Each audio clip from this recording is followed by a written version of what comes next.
Madame, Monsieur, bonjour et bienvenue. La vie spirituelle, c'est une aventure qui nous fait passer par toutes sortes d'étapes. Pour les auteurs du petit livre Les crises de la foi, il y en aurait 5. Louis Schweitzer, bonjour. Bonjour. Alors, vous venez de publier avec Linda Hoyer Les crises de la foi, étapes sur le chemin de la vie spirituelle. Pour vous, il y aurait dans notre parcours de foi 5 étapes. Comment est-ce que vous êtes arrivé à classifier les étapes de la vie spirituelle de cette manière-là ? Alors, je crois qu'il ne faut pas absolutiser ces 5 étapes. Il y a d'autres présentations où on peut en mettre moins, on peut en mettre plus. Il nous a semblé que ces 5 étapes apparaissaient dans les traditions spirituelles et puis dans l'expérience aussi des gens que nous connaissons, et puis peut-être la nôtre, comme des étapes clés. Voilà. Mais donc, c'est un découpage, on pourrait en imaginer d'autres. Ce qu'il est important de dire en début d'émission, c'est que vous-même, vous avez l'occasion d'accompagner des gens, donc quelque part, de vérifier aussi pratiquement la pertinence de ces étapes de la vie spirituelle. À la fois ça, et en même temps la diversité par lesquelles on peut passer, la diversité des formes dans lesquelles ces différentes étapes peuvent se manifester. Oui, oui, sûrement. Alors nous allons ouvrir cette émission avec une lecture de la Bible tirée des Actes des Apôtres. Nous allons essayer de reprendre la vie de l'apôtre Paul pour essayer de voir dans quelle mesure ces différentes étapes se retrouvent aussi dans sa vie. Rappelons juste que l'apôtre Paul, avant de s'appeler comme cela, s'appelait Saul. Nous lisons donc dans les Actes des Apôtres quelques versets au chapitre 9. Cependant, Saul, qui respirait encore la menace et le meurtre contre les disciples du Seigneur, se rendit chez le grand prêtre et lui demanda des lettres pour les synagogues de Damas. S'il y trouvait quelques-uns, hommes ou femmes, qui étaient de la voie, il pourrait ainsi les arrêter et les amener à Jérusalem. Il était en chemin et approchait de Damas quand soudain, une lumière venant du ciel resplendit autour de lui. Il tomba à terre et entendit une voix qui disait « Saoul, Saoul, pourquoi me persécutes-tu » Il répondit « Qui es-tu, Seigneur » ? « Moi, je suis Jésus, celui que toi tu persécutes. Mais lève-toi, entre dans la ville, et on te dira ce qu'il faut que tu fasses. » C'est ce que l'on connaît dans le langage courant au travers de ce récit comme le chemin de Damas de l'apôtre Paul, donc une sorte de conversion. Et la première phase de ces différentes étapes de la vie spirituelle, c'est donc la rencontre avec Dieu. Voilà. La rencontre avec Dieu qui peut se manifester de manière diverse.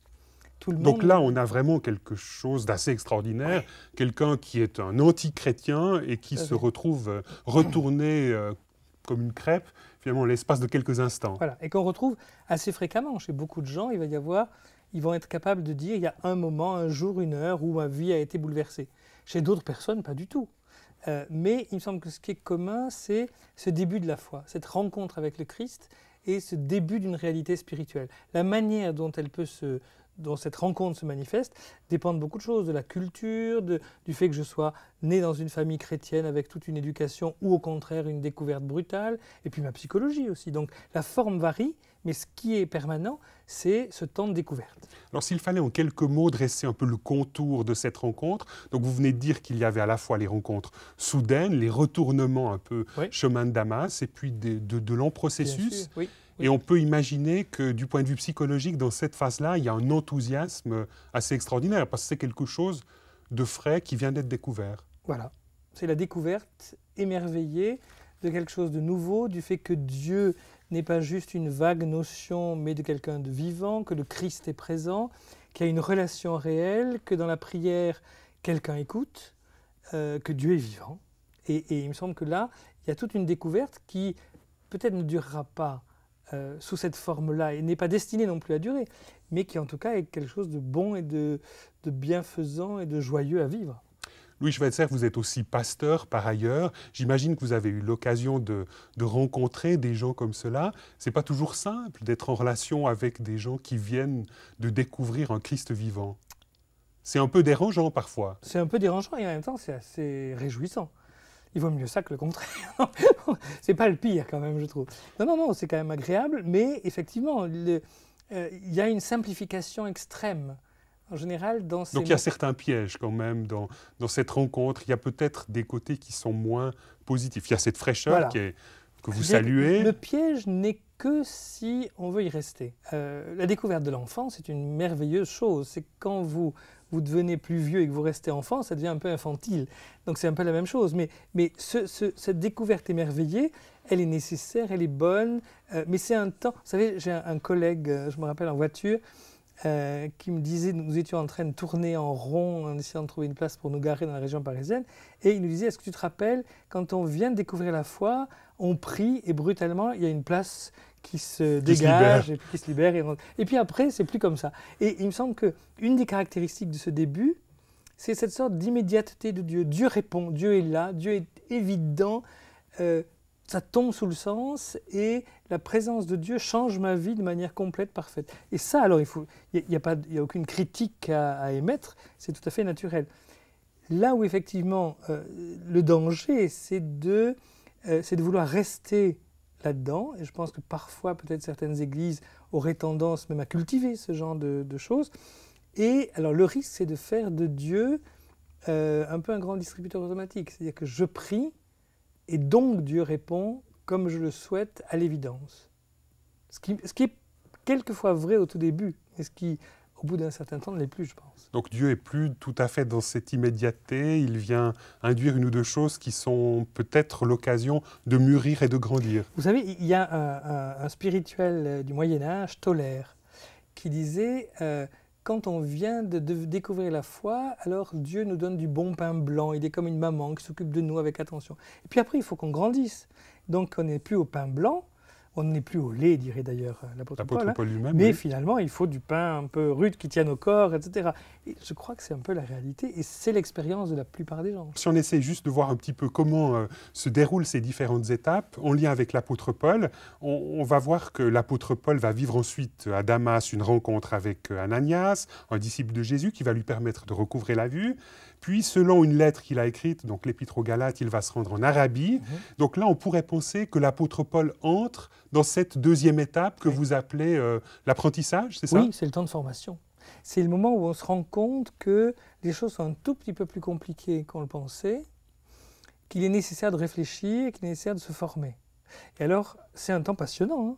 C'est marqué par une soif de connaissance Voilà. assez marquée. Les gens, Voilà. finalement, veulent suivre des séminaires, des formations diverses et variées. On dévore des livres, on fait des séminaires, on va voir des séminaires, on va essayer d'écouter des personnes, on va se trouver des maîtres, souvent, ou une doctrine, ou une église, ou une tradition particulière qui va devenir un peu l'absolu. Et c'est comme ça qu'on va grandir aussi. C'est comme ça que finalement on va structurer sa foi et que cette dynamique de la foi va devenir un peu, va avoir une colonne vertébrale, on pourrait dire, une réflexion qui va lui permettre de résister et d'aller un peu plus loin que simplement l'émerveillement du début. Alors, tout en suivant la vie de l'apôtre Paul, je vous propose de passer à la troisième étape et on va lire un texte qui est tiré de l'Épître aux Galates. Paul dit « Ensuite, 14 ans plus tard, je suis remonté à Jérusalem avec Barnabé et j'ai aussi pris Tite avec moi. J'y suis monté par suite d'une révélation. Je leur ai exposé la bonne nouvelle que je proclame parmi les non-juifs. Et lorsqu'ils ont reconnu la grâce qui m'avait été accordée, alors Jacques, Céphas et Jean, qui étaient considérés comme des colonnes, nous ont donné la main droite à Barnabé et à moi en signe de communion. Nous irions, nous, vers les non-juifs et eux vers les circoncis. » Donc, c'est toujours difficile, Louis Schweitzer, de se calquer comme cela sur la vie de chrétiens, on peut imaginer. Mais là, en tout cas, on voit que l'apôtre Paul, après cette phase de rencontre et d'apprentissage, passe à une dynamique de service. On pourrait dire que c'est l'épanouissement naturel. Une fois qu'on s'est formé, là on n'en a pas parlé, mais il y a aussi des risques de rester un peu bloqué dans cette deuxième phase. Ça n'est pas oui, chaque problème. phase a un peu ses pièges, comme vous dites. Voilà. Et la deuxième phase est souvent une phase aussi où on sait de manière absolue et totale où est la vérité. On n'est pas d'une tolérance extrême, ni d'une ouverture à la diversité. Mais là, l'entrée dans le service fait que quelque part, on est amené peut-être à nuancer quelque peu les choses. On peut l'espérer en tout cas. Mais il y a un moment où on se rend compte qu'on n'est plus là seulement comme un consommateur qui doit recevoir, qui doit accueillir la pensée des autres pour se former, mais voilà, des gens peut-être vont nous dire que nous avons tel don et qu'il s'agirait de les mettre en œuvre, tel service dans l'Église. Ça peut prendre des formes très variées. Tout le monde n'est pas l'apôtre Paul, mais ça peut être des responsabilités dans la communauté, dans un mouvement, etc. Et on commence à vivre effectivement, je dirais, une vie chrétienne normale à l'intérieur d'une communauté où nous apportons notre pierre tout en recevant des autres.